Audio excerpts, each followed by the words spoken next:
welcome to Let's Pod This. Friends, welcome back to the program. My name is Andy Moore.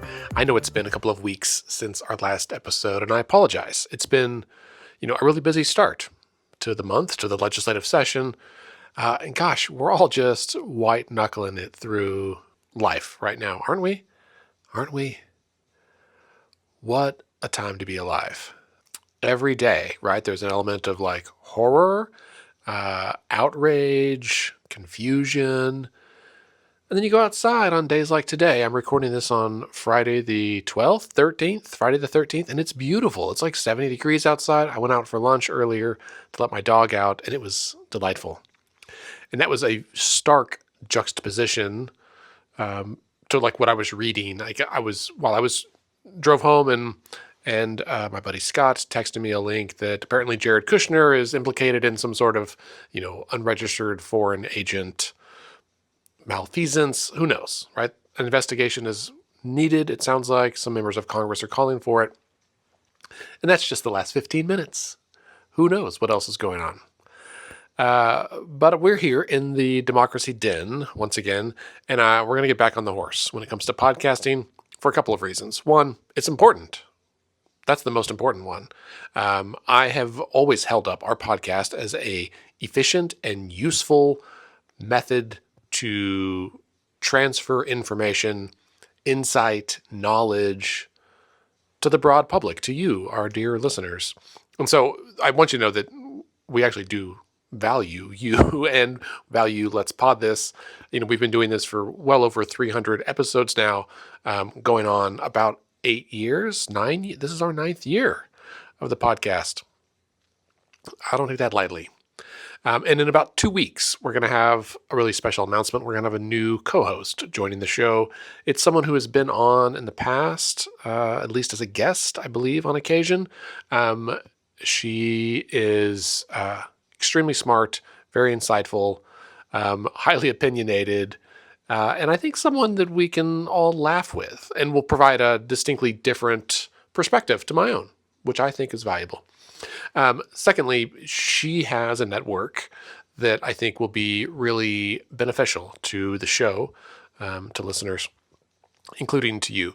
And because we can pull in more academics, we can pull in some national figures in some really important ways.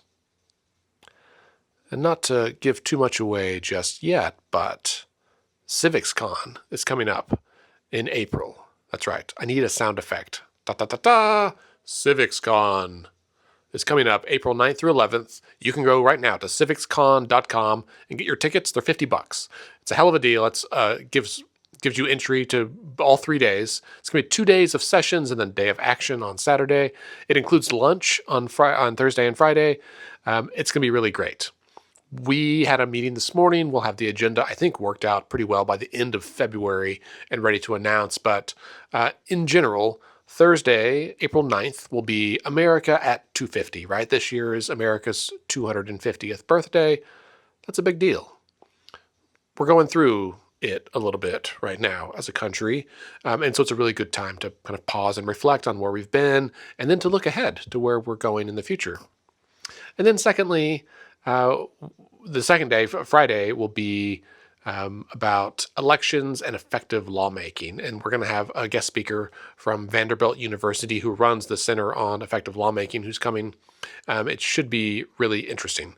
I don't want to spend time today telling you all about it because we're going to talk about it a lot in a few weeks. So I'll save it for then. But I will tell you that seats are limited. We only have so much capacity in the building. It's going to be at Rose State College, again, like it's been the last couple of years. They have a beautiful facility with lots of windows. It's free parking, really accessible, and it's just a great space. And that means that capacity is limited. So go ahead and get your tickets, civicscon.com. If you are interested in sponsoring, if you run a business or an organization, something you want to be have a part of this, please reach out. We are going to be soliciting sponsorships. That's how this whole thing happens. That's why we can offer tickets for just $50. We charged less in the past, and we lost money. So we got to at least cover our expenses, at least for food, right? We would love to be able to have some sponsorships to be able to bring in some bigger guests, not not for our sake, but for yours, right? Like CivicsCon is all about the people. It is about you. It is about transferring knowledge to people in Oklahoma who might not otherwise have access to it. And we are only as good as the knowledge we have. We are a creative bunch of people here in the Sooner State, but that doesn't mean that we shouldn't learn from our neighbors elsewhere. And since I'm recording this here in the Democracy Den today by myself, we're going to move around a bit. If you are watching this on YouTube or you're seeing clips on social media, you get an extra surprise of seeing the office. But there's some visual aids I think will be useful. If you're not watching this and you're just listening to the audio, that's fine. You should know that I'm using the Oklahoma State flag as a mic stand to hold my little wireless mic in my hands. I just didn't feel like getting the whole system set up. I do have a microphone right here next to me. It's just not plugged in to a mixer board. And so it is what it is. So we will have a richer, fuller sound with all the, dulcet tones that you have come to expect from our podcast here in a few weeks when our new guest host joins. But for now, I'm going to move back over to my desk because I need my notes. Also, I need this calendar that's next to me, and I need this glass of my beverage. Today, we're drinking some Ilegal Mezcal on this Friday afternoon because it's light and airy, much like the weather outside today. Okay, we'll pause for a transitional beverage. I don't think there's any kind of ASMR audience for just drinking sounds, like beverage sounds. If you opened a can of soda, that's a good sound, but just sipping mezcal out of a glass is probably not it. A few things. I've got a sticky note with an agenda today. Here's what we're going to run through in quick succession. This will be a bit of a lightning round podcast. I hope that's okay. First, the State of the State address, because we haven't done an episode about it since it happened. We're going to talk about some of the more headline-worthy news that's not actually about governing, but you might see headlines, and I feel obligated to at least address it slightly. Plus, it's a little bit funny. We're going to talk a little bit about national politics and the environment that we find ourselves in. I've already discussed CivicsCon, so I'll cross that off. And then we're going to talk about election dates and voter registration. But first, voting, or I guess voter registration. We'll just jump into it. The State Election Board recently released their annual report about voter registration numbers in Oklahoma. They do this every January 15th. It comes out every year. It's an updated sheet. They actually update the voter registration every day on an ongoing basis, and they put out reports every month. But to give a kind of a point of reference annually over time, it's every January 15th, right? Because then that captures everyone who voted, in the previous November election, which is a big deal. Not so much right now because we didn't really have one in 2025. But when we look at the numbers next year, right, in January of 2027, it'll be after this year's big election. And that's interesting. But again, they do update it regularly. And so, we will be monitoring it month to month. But all of my data tracking, my big data spreadsheet I have uses this January 15th number. And we've seen a little bit of a change. So currently in Oklahoma, there are 2,406,168 registered voters. We're going to call that 2.4 million for the sake of conversation. Of those, 1.3 million, I'm just going to round up. Is that okay? That's okay. 1.3 million are Republicans. 610,000 are Democrats. 491,000 are independents. And then about 23,000 are libertarians. Now that's an increase, I know for sure, for libertarians. And then it's a big increase for independents as well. And then it's a slight decrease, I think, for Democrats. So for comparison, looking back on my spreadsheet, I track this every 2 years because that's kind of what matters the most. 2 years ago in 2024, you had, let me let me pull up my things side by side here. I should really break out the percentages. That would make more sense. Oh, I do on my spreadsheet. Look at that. Look at me being smart. I don't have it here on this. I haven't added this year's yet. I should. Maybe I'll pause real quick. Okay, so I did put them in my spreadsheet, and this is a slight decrease of about 50,000 Democrats over the last 2 years. It's almost the same. It's a slight increase, I guess, of like 4,000 Republicans, but essentially pretty flat there. Independents have gained about 10,000, and Libertarians gained like 100, so pretty flat.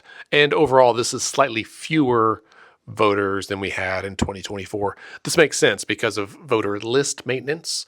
People will say, they're kicking people off the rolls, and they do, but there's a very clear way that the election board does that. They take list maintenance very seriously. And to be honest, if you had to maintain an active list of 2.4 million people who are constantly moving, changing their names, moving into the state, moving out of the state, moving between counties, becoming ineligible because of whatever legal issues, becoming re-eligible because of legal issues, it's a lot of work. And when you're relying on largely those 2.4 million people to be the ones to provide information to you in a timely fashion, you might imagine that doesn't happen as often as we would hope. If you're not sure about it, think about your Christmas list. Do you send Christmas cards? Is everyone's address constantly updated? No, it's a real pain. So same thing happens with voter registration. In terms of percentages, they're very close to unchanged. Independents have now cracked 20%. They're 20.42% of the total. Libertarians are almost up to 1% of the voting electorate, which is a big deal. Why is this a big deal? Because it's an election year, and there's going to be a whole lot of people putting some effort into voter registration this year, including us, right? As we do most every year, but especially in election years, we're going to be ramping up our voter registration efforts over the next few months as the weather gets nicer, as it is right now. We're looking for opportunities to do voter registration to get the word out. And the problem with this, the limitation here is manpower, is you, right? We can do, voter registration events, booths at festivals and fairs all day long, right? Do them all the time. And we are just not going to reach everybody who needs to be reached. The fastest way that we can reach everybody who needs to be reached, a much more efficient way, is for you to help, right? For you to ask your friends, your neighbors, put on Facebook, hey, everyone, you should check to make sure that your voter registration is current. If it's not updated to your current address, you can update it online and give the link to the election board website. It's real easy. We're going to start putting out some content to help with that, right? You can feel free to share our posts, or if you don't follow us, well, you should, but get our emails, we'll put it in there as well, or write your own. It's really not that hard.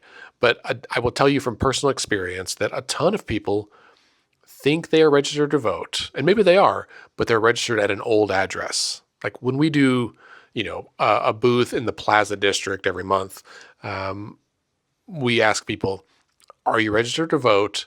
And they always say yes. And then you follow up and say, at your current address? And it's about 50%. People say, oh, no, actually, I'm registered to my old address, or I moved, last month, or I moved 6 months ago and I haven't updated it. Well, let's get that done right now. It's the same form. It's really easy. It takes literally 1 minute to fill out the form. It's pretty straightforward. It's like name and address, and that's about it. And so we need everyone to get updated so they can vote where they live. One, because that's the law. And two, you're not driving across town to vote. Let's be honest. Very few people are driving to their old precinct to vote. And you are assigned a specific voting location. Some states let you vote kind of wherever you want. You can go in any polling place. That is not the case in Oklahoma. You have to go vote where you're assigned at your polling place. And that means you've got to have your registration current. If you know anyone who will turn 18 this year, they can pre-register, right? They can basically, you can go ahead and register once you are 17 and a half and then send it in. And then once you're 18, there will be an alert in the election board system. And once you're 18, they'll mail you a voter registration card. So if you've got kids or neighbors or like nieces or nephews or anything that you know we're going to turn 18 this year, go ahead and set a reminder in your calendar for 6 months prior and make sure you get them registered. If they're turning 18 in, let's say, December of 2026, they should still, we want them to register as soon as they can. They obviously won't be able to vote in the November election, but guess what? There's always more elections coming, right? There'll be another election next February. And so it's a big deal. Speaking of elections, did you vote this month? There was a lot of chatter about the election just last week. No, wait, this week. Golly, just 3 days ago. Time is a flat circle. This week, Oklahoma City Mayor David Holt was reelected to his third term. He won with a somewhat overwhelming majority, not somewhat, a completely overwhelming majority, 86%, I think, of the vote. His opponent seems like a really nice guy, but not someone who really campaigned much or had much, funding. It's tough out there. Mayor Holt is very popular among his constituents and beyond that, I would argue. But anyway, he's elected a third term. And he said in several interviews that his big goal for his next term has to do with regional transit. And no joke, the very next day, they announced that the Central Oklahoma Regional Transit Authority was rebranding as something else. One Transit, One Oklahoma, something. Which makes me think of his One OKC kind of brand that he's put out since his very first campaign. We're hoping to have Mayor Holt on the show here in the next few weeks to tell us more about it. But I think, folks, we might be on the cusp of some really interesting, compelling, and perhaps difficult conversations about what public transit looks like, what its value is to Oklahomans, and how much we're willing to spend to make it happen, right? Is this something that we want to put our tax dollars towards?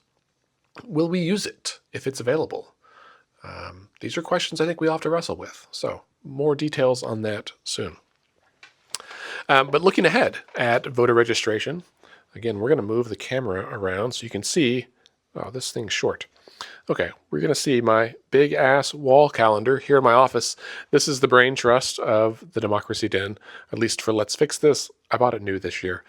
It is indeed a big ass calendar, and I've already put a bunch of tabs all over it, color coded for easy reading.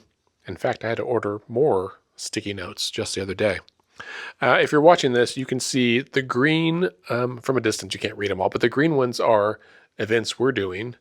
That block of 3 green ones right there, that's CivicsCon. Everything else are civic engagement table meetings, happy hours, other events.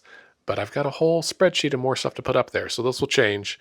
The yellow sticky notes are holidays. The orange ones are legislative deadlines. The red ones are election days. And the purple ones are voter registration deadlines. And the next voter registration deadline coming up is March 13th. You have to be registered by that date. What is that date? That's the last day you can change your party affiliation. That's what that's for. You have, in order to vote in the April election. So that's the voter registration deadline before the April 7th election. I don't know what's going to be on there. So the way the calendar works is like normally there's an election in February for school boards and municipal elections. So that's what we had this week. For me, I got to vote on the Oklahoma City mayor and one of the Metro Tech boards. Should any of those elections have gone to a runoff, then they would be moved. That runoff would be on the April date. So I imagine some places in Oklahoma will have an election on April 7th, but probably not a lot. But the other thing that's important about that is that candidate filing is April 1st through 3rd. So if you're planning to run for state office or congressional office, you have to file your paperwork on April 1, 2, or 3 at the state capitol. And that means you can't change your party affiliation for the rest of the year. Well, until the general election. You can file it, but it won't be processed. Actually, not the whole year. You just can't change it until after the primaries, I think. So until June. So I think it's from like April through August. That's what it is. Through the runoff is the last time you can change your party affiliation. Until then, you're good to go. But if you are an independent and you saw the news last fall that you are prevented, you're blocked from voting in the primaries, and so you want to change your affiliation to Republican or Democrat so you can vote in their primaries, you have until March 13th. We are going to blast that out far and wide. I love my fellow independent voters, and I don't want them to hold fast with their independence if they want to. But let's be pragmatic here. If you want to have a say in who gets elected, then sometimes changing your affiliation to be able to vote in a primary makes sense. After that, then there are deadlines in May, July, and October.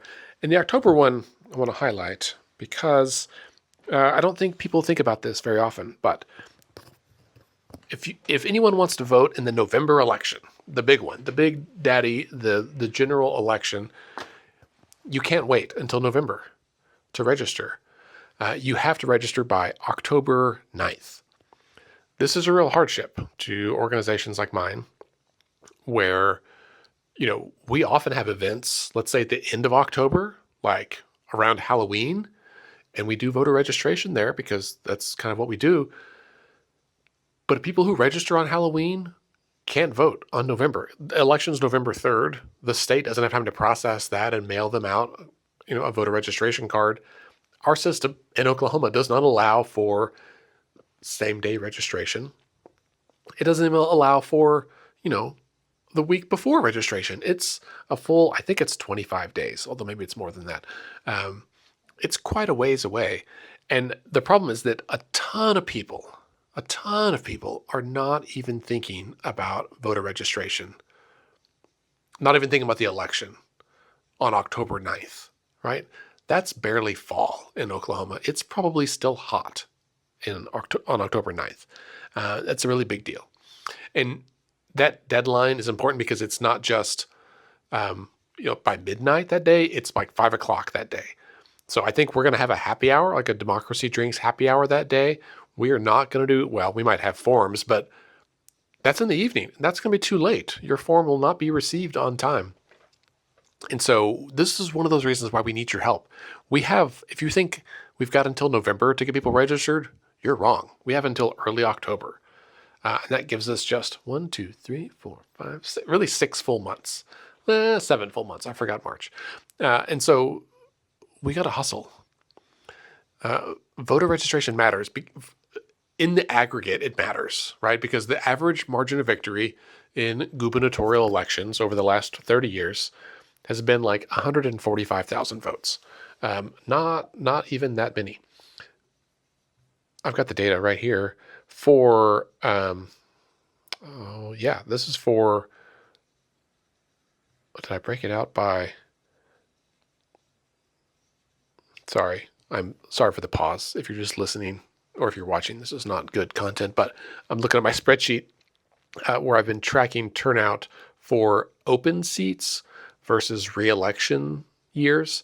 So in a typical open seat, like a year like this, where the governor's seat is wide open, there's not an incumbent running, turnout's usually a little bit higher. It's usually about 52% turnout, as opposed to like 2 years ago, or 3 years ago, 4 years ago, in 2022, when Governor Stitt was reelected.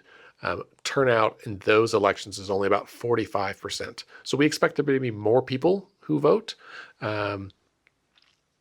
which is a big deal. How many more? I don't know. Maybe it's like 30,000 more. The last open seat election was in 2018 when Governor Stitt was first elected. He ran against Drew Edmondson. Total turnout in that election was 1.18. well, I'll just say the number, 1,186,385. So we'll say 1.19. And that's higher than it was, the election before and the election since.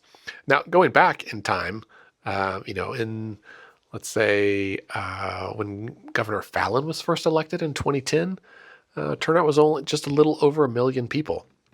In fact, I think that was only the second election that was over 1 million people.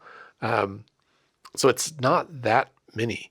The average turnout, or the average margin of victory for gubernatorial elections is only 142,941 votes right now, going back to 1970. I will be doing some tabulations, though, on what it is for open seats like this. I suspect it's a lot closer. In 2018, the margin was 143,000. In 2010, Governor Fallin won pretty handily, 216,000. But then going back before that, the year that Brad Henry was elected, in 2002, he won by only 6,866 votes. 6,000 votes is not very many.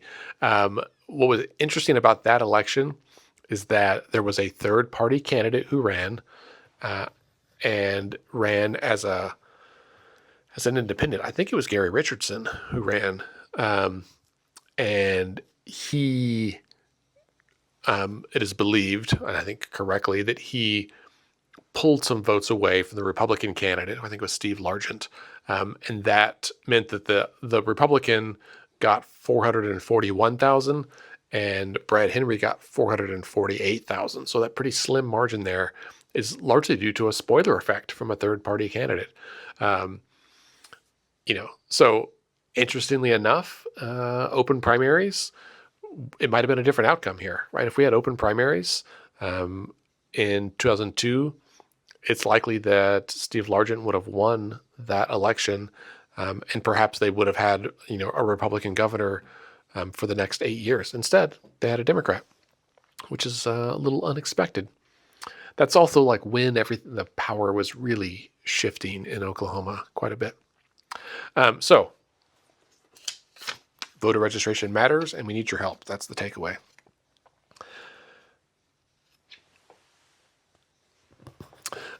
Election days for this year, you should probably mark these on your calendar. I mentioned April 7th is the next one, but I don't think most of us will have an election that day. The next big one, and it is a doozy, is June 16th. That will be the primary election for all of these seats, right? Well, all of them that have a primary. But regardless, whether or not your representative or your senator is on the ballot, or whether or not you're a Republican, a Democrat, or an independent, or a libertarian, everybody in Oklahoma gets to vote in June, because State Question 832 will be on the ballot. That's the minimum wage state question, raise the wage. We've had, pretty sure we had Amber England on the show a while back. We might have another episode or two about it between now and June. This is a big deal. It would raise the minimum wage in Oklahoma over the next several years in stages up to $15 an hour. And once it hits that, then each year it will be indexed to a national data point. I think the Consumer Price Index. Basically, as the cost of living increases, minimum wage will increase as well. So we won't have a situation like we've had for the last 30 years or whatever, where minimum wage has remained flat while everything else got expensive. I mean, what Oklahoma pays in minimum wage right now is what I made when I worked at Subway in high school. I will be 45 this year, right? So like for the last 25 years, it's been basically the same. And that doesn't make any sense. It doesn't make any sense. And so this proposal would change that so that it keeps pace with inflation, basically, over time. And as we know, the last 5 years has seen some rampant inflation, and there's a lot of folks, who are still making minimum wage, and it does not go as far as it did a few years ago. Personally, I wish everyone's income kept pace with inflation. It would just make a lot more sense in the world. That's not how it works everywhere. We can't control everything, but where we can have influence over public policy and set the stage, this kind of proposal, while it only affects, the minimum wage level in Oklahoma directly, that kind of policy change can have an impact on how other employers, even for higher wage jobs, treat their employees, right? It could prompt a lot of businesses to say, you know what, this makes a lot of sense.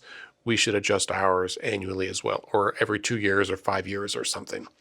For those of us in the nonprofit sector, too many of us have worked jobs where the price or your salary, your income remained the same forever.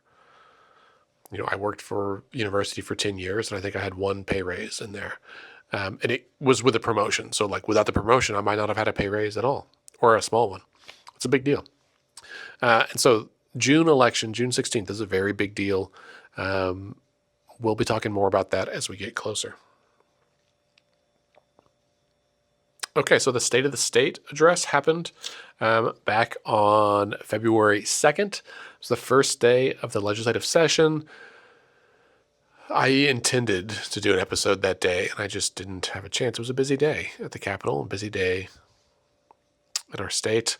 The governor's speech, as I'm sure you have read or heard since then, was a little bit of a victory lap, which I think is to be expected. He's essentially a lame duck. So this is his last State of the State. And he talked about some of the things that he's achieved, but he also made a bunch of asks of the legislature that were, I'll say, unexpected.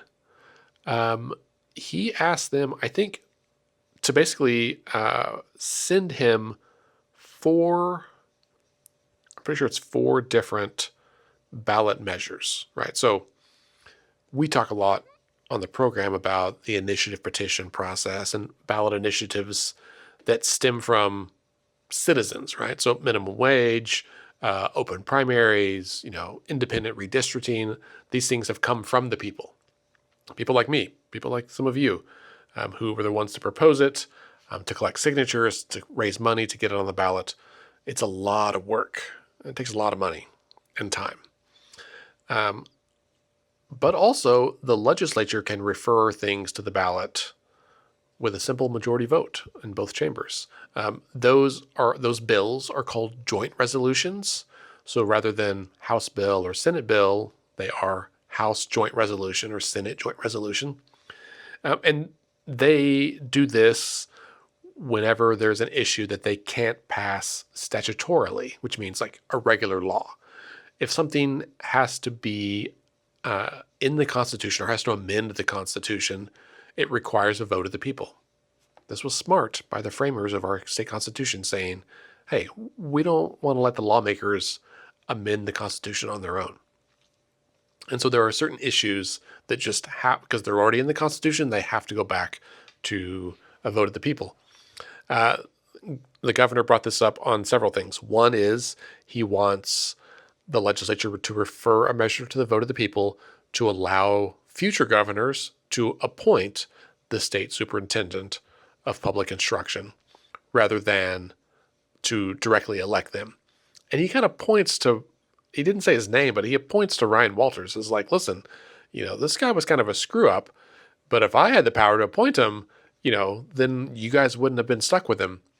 Which, of course, glosses over the fact that he did appoint him as Secretary of Education, which was the springboard for him to run for state superintendent. He was very clearly chosen and endorsed by the governor when he ran for superintendent, and then ended up, being a bit of a fuck up in our state.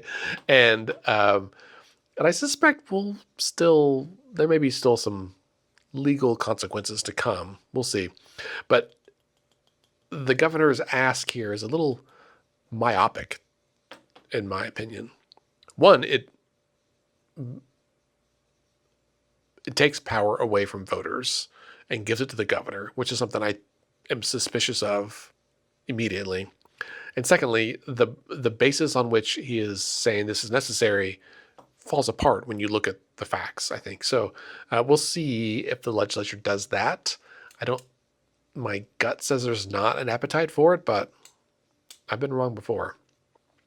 And then there was, he wants to eliminate property taxes and a couple of other things that were very interesting kind of asks. And it just seems odd that here in his last year, he is asking the legislature to ask the voters to do something for him. Now, these are things he can't do on his own. He doesn't have the executive authority. And they're things that the legislature can't do on their own either. But it just seems it's like a weird move here in his last year. Of course, Governor Stitt has been in the news this week, just in the last couple of days, for other surprising reasons, namely that he, in his role as chair of the National Governors Association, has had to come out and tell the president that we're not coming, or make an announcement. I don't know if he told the president, but I guess he did, but it was like a press release that the annual NGA, the National Governors Association, the annual meeting that they have, all the governors of all the states and territories, there's 55 of them, they normally have an annual meeting with the president, and they have for, 20 years or so. And it is a bipartisan, by its very nature, it's a bipartisan meeting. They have dinner, they have conversation. It's a chance for all the governors and the president of the United States to discuss policy and approaches and all this stuff, which I think is, like, pulling out personalities and names out of this. The idea of that is noble, and it makes a ton of sense, right? The president is elected at large, right, by the populace of our country. The governors each are elected by the at large in their respective states, and that we are, essentially a confederation of all these states, and it makes sense for all the leaders of the states to come together with the leader of the country and have conversations. Well, President Trump had apparently not invited the Democrats. Whether or not he didn't invite all of the Democrats or only some of the Democrats remains a little bit of hearsay. But one of them that he has clearly said he did not invite and was not welcome was Governor Wes Moore, who happens to be the co-chair of the National Governors Association, or the vice chair, with I guess it's co-chair with Governor Stitt. And a bunch of other Democrats said, hey, we're not going anyway. And in fact, some Democrats didn't even renew their membership this year because last year, the dinner they had with President Trump got pretty contentious, where he got into it in an argument in front of everybody with the governor of Maine. And so it seems likely that the Democrats weren't going to come anyway. And, Governor Stitt then is in a bit of an awkward position politically, where he's got to tell the president, whom he has been, aligned with on a number of issues, and was endorsed by the president. He's got to tell him, hey, man, like, you didn't invite everybody, so this can't be an official National Governors Association meeting. I suspect it would still be like a Republican Governors Association meeting. I imagine most Republican governors would still go. But with everything that's happening right now with states' rights, with the federal involvement of the military and ICE and all of these states against the wishes of these governors, it's a pretty delicate situation. The Governor Stitt said, this is not going to be an official NGA visit. And in response, the president, as he does, really went after Governor Stitt on social media, and it was pretty wild. Of course, the president uses his own social media platform, Truth Social, and he posted a predictably long message in which he called Governor Stitt a rhino. Oh, he's posted 3 messages now. I guess I missed a couple of them. In all 3, he referred to Governor Stitt as a rhino. That's a Republican in name only. And just, I'm not even going to read all this. It is in my opinion, comical. Um, but I'm at a loss for words here. I'm going to read one quote. President Trump said, when Stitt, the very mediocre, at best, rhino governor of Oklahoma, was losing his election to a Democrat, primarily because he did a bad job, he called for my help. I endorsed him and he won. Sorry, my cherished Oklahoma, to have done that to you. Can you imagine being Governor Stitt and like seeing that all over the news, local and national news? Um, he, yes, just Thursday morning, he says, remember, it was Rhino Governor Kevin Stitt of Oklahoma who was massively behind his opponent in his previous election for governor who called me to ask for help. I endorsed him, barely, and he won his race. Why does the president capitalize all these weird words? He capitalized endorsed, barely, and race. Anyway, he then went on to modestly represent among the greatest people on earth, which is also capitalized. I guess that's correct, though. The incredible patriots of the Sooner State, who gave me unprecedented voting acclamation in all 3 elections, winning every county within the state 3 times, and getting more votes than anyone who's ever run for office, including the late, great Ronald Reagan. In any event, we will soon have a governor in Oklahoma who knows how to accurately write a press release to the public, in this case, to state that I invited, not happily, almost all Democrat governors to the governor's dinner at the White House. Stitt, a wise guy, knew this, but tried to get some cheap publicity by stating otherwise. Anyway, I'll see whoever shows up at the White House. The fewer the better. Friends, respectively. What the fuck? This is not, up until, I guess, 2016, that kind of statement is not something I think any of us, regardless of party affiliation, is not the kind of statement that we believed the president of the United States, regardless of party, would put out. Since I've read 2, his first statement, I'm going to read that too, because we need a little bit of levity here, right? So this was the president's initial post on Wednesday about this.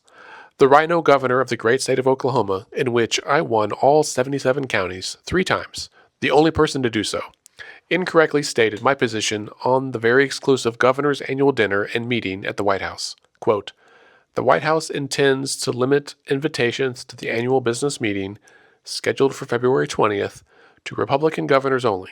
That is false. The invitations were sent to all governors, other than 2, who I feel are not worthy of being there. I did not invite the governor of Colorado, who is unfairly incarcerated in solitary confinement, a 73-year-old cancer-stricken woman, a 9-year term, for attempting to fight Democratic voter fraud, plus the foul-mouthed governor Maryland, I think he missed a word, who fraudulently stated that he received military medals, a lie, is doing a terrible job on the rebuilding of the Francis Scott Key Bridge, and has allowed Baltimore to continue to be a crime disaster.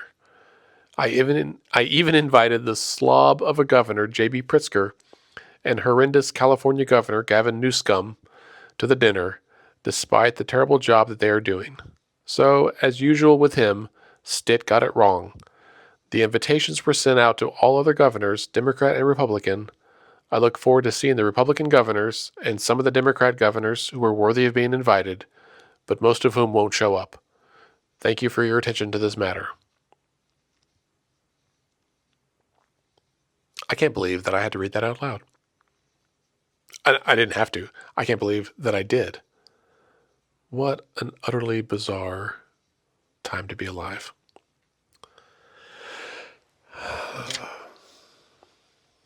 The backdrop of all of this, of course, is not anything to do with Oklahoma. We're going to do our thing, and we're going to talk about that more. But I think I would be remiss if I didn't end this episode by addressing the elephant in the room of the Epstein files. And I feel like a crazy person even saying this out loud. But oh my God, every day something else comes out. And it seems like in every other country, the names that are in these files are having real ramifications. People are being forced to resign from corporations, from elected positions. Governments around the country, around the globe, are coming back to people who are identified in these files as those who were involved in horrendous crimes. I mean, horrendous crimes, and the worst kinds of stuff. And I feel like a conspiracy theorist with this, with the exception of it's in black and white. They haven't even released everything, but what they have released is already telling a very bad story. Not just about America, but about a lot of countries. And, 10 years ago or 15 years ago, the what we all said was a conspiracy theory, that there was a cabal of elites who were involved in a pedophile ring, really seems to be true. I can't believe it. I cannot believe it, friends. And it is one of the most demoralizing and sobering realizations. And Trump's first term was largely led by this, a lot of the energy was behind this QAnon conspiracy, which was certainly crazy in some ways. And no one's talking about it, but I think we should go back and revet some of those allegations, because it sure seems like some of the stuff that Q was saying is actually true. And who is this person? What is going on? I don't know if you've seen that meme going around, a video of this, guy with a big beard, and he's dancing in his house, and he's saying, "What are we doing? What are we doing? I don't know what we're doing, but it's really fucked up." And it was one of those videos you kind of watch after 5 seconds. I was like, this is dumb, I'm going to skip it. But I just kept watching. And the longer he went, the more I got it. I think that's exactly how we all feel. And I'm someone who, I know I've told you here on the podcast, and I tell myself all the time, that this is stuff we shouldn't worry about. Let's focus on local issues. And that's 100% true. But also, if you're like me and you find yourself driving around in the car and listening to NPR, or you're reading a news story at a stoplight, or when you're stuck at a train and you're wondering, what are we doing? You're not alone. Just this week, several members of Congress were allowed to go in and view unredacted Epstein files from both parties. And I have been reading their interviews, their post-review interviews, with some interest. And none of them have come out being like, yeah, it's no big deal. They've all come out saying, oh my God, it's worse than we imagined. Just the other day, a Republican from South Carolina, I think, was she was shocked at the names of the people who were in there. And I don't know that we'll ever get everything released. And I want to protect the victims for sure. But at this point, I'm like, if it's not a victim's name or somehow identifying them, everybody else, it has got to come out. And I don't care if it's Donald Trump or Bill Clinton or, whomever, Bill Gates, Bill Cosby, whatever bill, right? Whoever it is, that it is insane. And I am starting to wonder, again, even saying all of this makes me feel like a crazy person. So I hope you stick with me. And we're not going to talk about this every week. This is not an Epstein Files podcast. But it's finally got to the point where I was like, I got to say something. Because I suspect that many of you are also at home going, what in the world?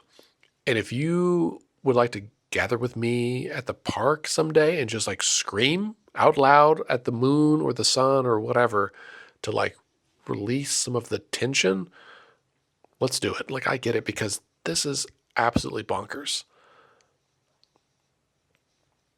So I don't know what's all in there. It's nuts. I can't believe we're at this point as a country.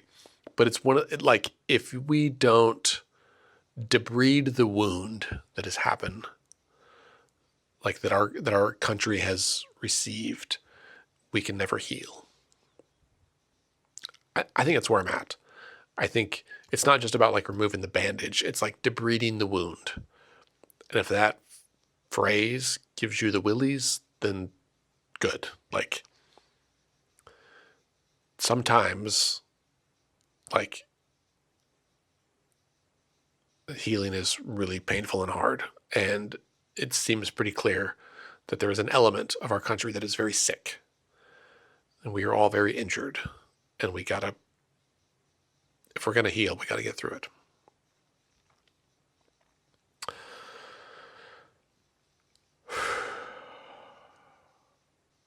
What are we doing? All right, friends, that is everything else on here. The only thing we didn't discuss was the governor's comments about the tribes. And I just don't have it in me to talk about it, because he has brought it up in so many of his past State of the States and so much of his other rhetoric. And we all know how he feels. We know the legislature is not with him on that. And so let him say what he wants to say, but it's not going to happen. All right, friends, that's it for this week. Next week, we'll be back with a little bit of a more, less of a lightning round, more of a grounded episode. I've got some asks out to some legislators for some conversations about really useful things, interesting things, I think, like recycling batteries. If that sounds boring to you and you're already like, what? No, let's get back to normal, right? Like, let's get back to governing. Whatever these guys are doing in Washington and all of this stuff is insane and is bad. And I don't know what to do about it right now, right? What do I know? We have got to register a ton of Oklahomans to vote, because there's a ton of people who are not registered or it's out of date. And we have to tell them, we have to help people. We have to convince them that voting is worthwhile. Because if we don't, if we continue to just let our friends and neighbors stay home and not vote, then we will also never get out of this mess, right? It's like there's 2.4 million of us stuck in a hole, and every election we keep going, and only like 1.5 million of us are trying to get out, right? And there's another million people who are registered and not even trying to get out of the hole, right? And until we're all out of that hole, or a big majority, we're going to be stuck. Like, our state's going to be stuck in this spot. And we see in the news the implications of that. Devon, Expand, all these countries that are, or companies that are, moving to Houston. Companies like Panasonic and Tesla that chose not to come here. Companies like, we put our money behind groups like Canoo, which they went bankrupt. I don't know if you know, Canoo announced they're like going bankrupt. Go back in our library. I guarantee the first episode where Scott and I talked about Canoo, we both voiced some serious skepticism about the viability of it. And indeed, it panned out. Sometimes when it feels too good to be true, it often is.